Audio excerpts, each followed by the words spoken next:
same thing as dog training. I speak of dog training because I have a dog.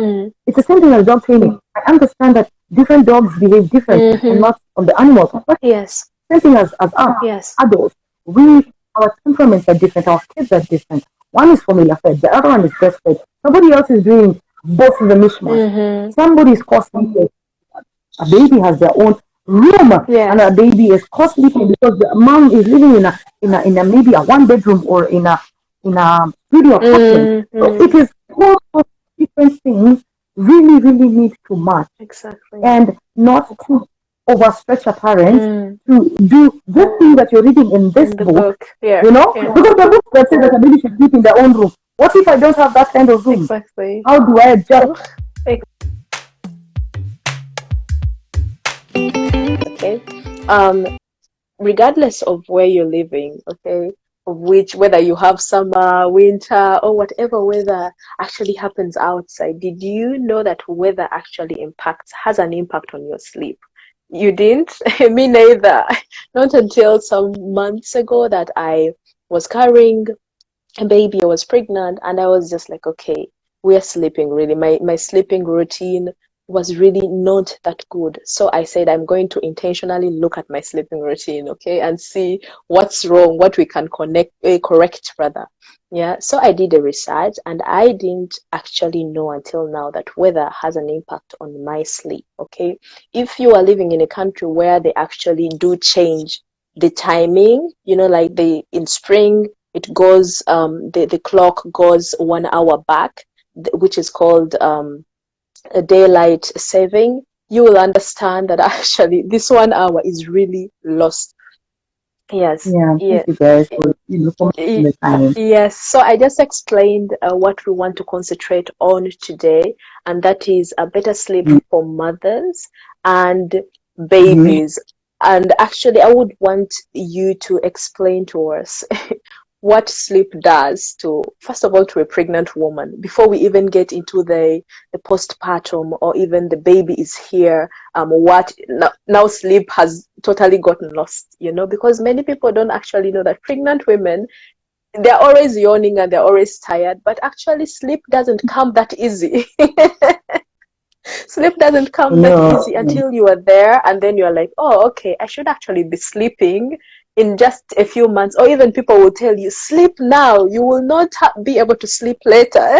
So please, could you just first of all introduce yourself, if you would like to, and just take us through? Yes. And thank you guys for just being so patient. And thank you, Priscilla. Oh my God, you've given this huge introduction. I am honored to be here with you to talk about this. Thank you. So let me just dive into it. Sleep is a natural and biological, I'll just say, thing.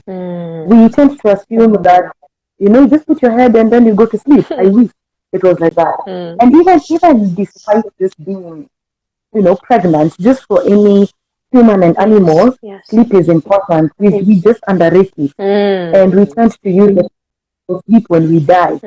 But what sleep does to the body is, it helps with your moods. It helps you to have, to be productive in the office. Yes. Just do your daily thing. And with everything else in life you've noted, is that the first thing you're told is get better sleep. Even in this season we are in, what is the thing that you're being told? Get better sleep. And then the rest of the things come after. You eat well, you do this, but sleep is at the top of that list. Exactly. So it needs to be very intentional. You need to say that this is as much sleep as I need, and I must be able to sleep. And then comes the unsolicited advice where people say, now you're pregnant, you will never sleep again. I do not know who came up with that. But I find it very rude, because if it's intentional, then it means that you will make steps and plans to know that even after the baby, nothing will change. There is up to so much that you're in control of. Honestly, there is so much that you're in control of. Yes. You can be able to get sleep. The only difference is the things that you're not in your control. What do you do about them? You cannot be in control of Definitely You're not in not. control of your baby's teeth coming out. The only thing you're in control of is the when, the how, and the where. Only that. Yes. Those are the only three things that are very, very important. So it needs to be something you deliberately decide, this is what I want. Exactly. This is what I'm going to do. Exactly. But then, Priscilla, it comes with backlash. I know. You know that. I know. Yes. When intentionally say as a mother, I will not go through this. I will sure. So these are the things that I want. Yes. And I think we also confuse all this with love. Love is totally separate thing from saying I want to ensure that my baby's safe. I want to be a sane mother. I want me time. And I think when the word me time as a mother is people think you're selfish. I'm telling you, But you want to I don't know whether we have to find another word for that, like as mothers. I don't know. Because every time you say me time, people will be like, even if you have one, regardless of how many you have, they'll be like, forget me time. And I'm just like, but still an individual. I have to take care of these people, these little sweet people, when I still have that personal is still there and it's still fresh enough to give you, right? So I think we have to look for another word for this me time.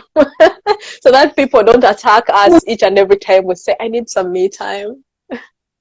It is me time because I think that when you don't sleep, you won't you will not be able to take care of our baby. Definitely not. You can't.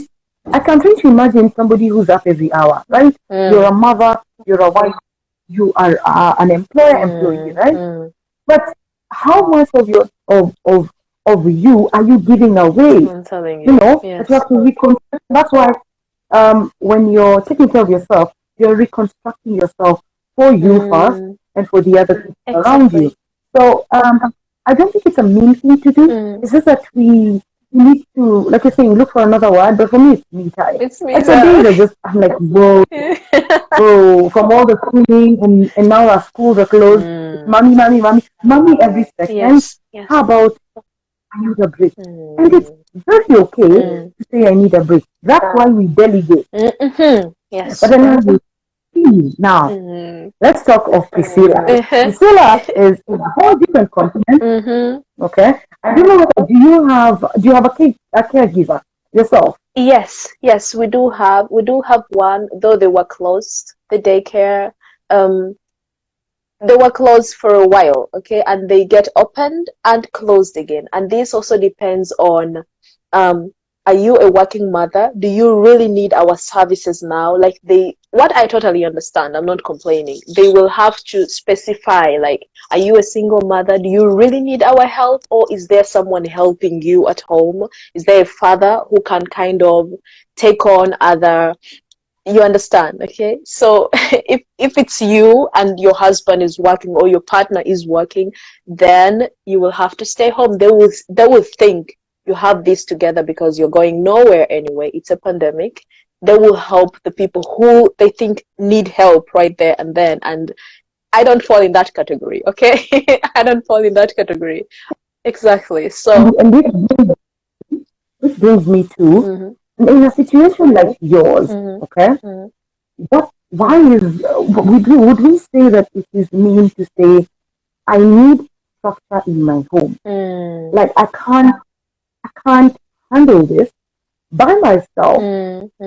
Having you have 3 kids under 5, and you're wondering how do I run this household without losing my mind? exactly. And as Kenyans, by the way, you're very privileged. Yeah.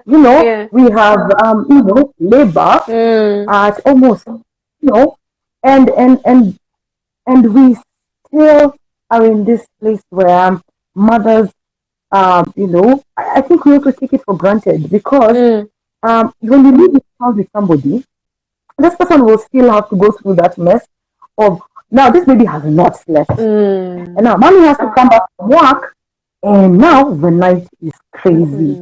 I don't think it's really easy to have structure. And so when I look at the people who come to me and they're like, Mwende, I need your help. Like I'm not going to do this. It is I am losing my mind. I am firing nannies every 2 weeks because everybody's like, just sleeping, I can't do this.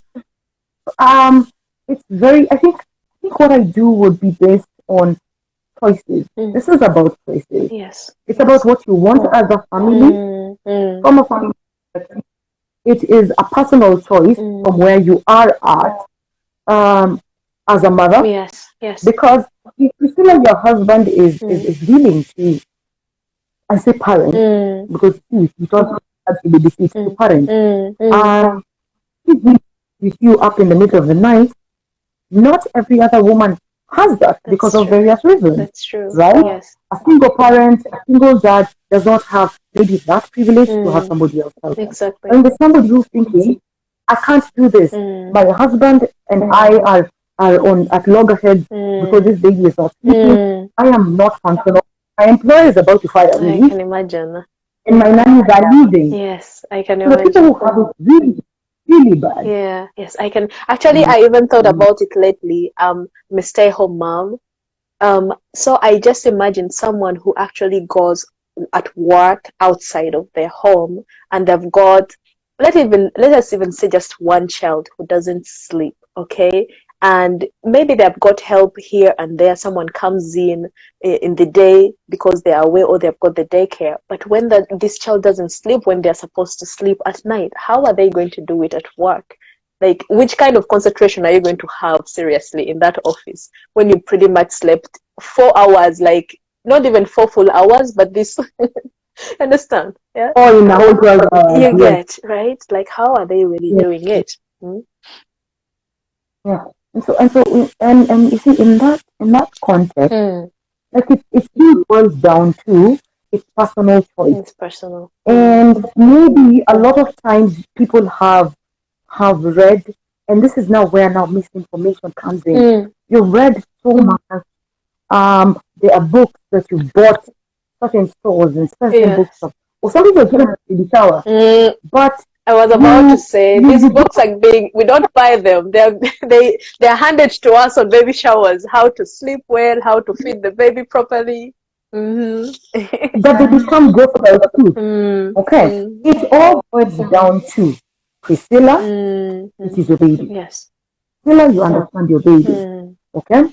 I in, like you see, you're in Berlin, and you know you are on a certain timeline and season, and I'm in Kenya and in a different season. All those things do affect our BBC. Exactly. I don't, how would I put it? I don't prescribe to this and this and this and this and this, and this is how it's supposed to be, because then I will tend to forget what my parents want as a philosophy. What do my parents believe in? How do they want to do this? What do they prescribe to as parents? Okay, because we don't do that, and we are not compatible, because compatibility is important. If you do look for a consultant, I think that compatibility is important. Yes. Somebody who then understands your house, your baby experience, and all those things, because you might find me, we work with you, Priscilla, and we are not. It doesn't fit. Yeah. And that's why I've always told parents, please just do your due diligence first. Find the person that works for you, and don't prescribe to one thing. Okay? Because this thing is, I don't call it trial and error. It is understanding behavior. You don't understand anyone's behavior in a day. Actually, you can't. And if somebody doesn't need to leave, you can't. It's just the same thing as dog training. I speak of dog training because I have a dog. It's the same thing as dog training. I understand that different dogs behave differently, and not on the animals. Yes. Same thing as us, adults. Our temperaments are different. Our kids are different. One is formula fed, the other one is breastfed. Somebody else is doing both of the mishmash. Somebody is co-sleeping. A baby has their own room, and a baby is co-sleeping because the mom is living in a maybe a 1-bedroom or in a studio apartment. So it is all different things. Really need to match. Exactly. And not to overstretch a parent to do this thing that you're reading in this book. Yeah. You know, because the book that says that a baby should sleep in their own room, What if I don't have that kind of room? Exactly. How do I adjust? Exactly. Does that mean that my baby is not going to sleep well? Yes. My baby will sleep well. So all those things.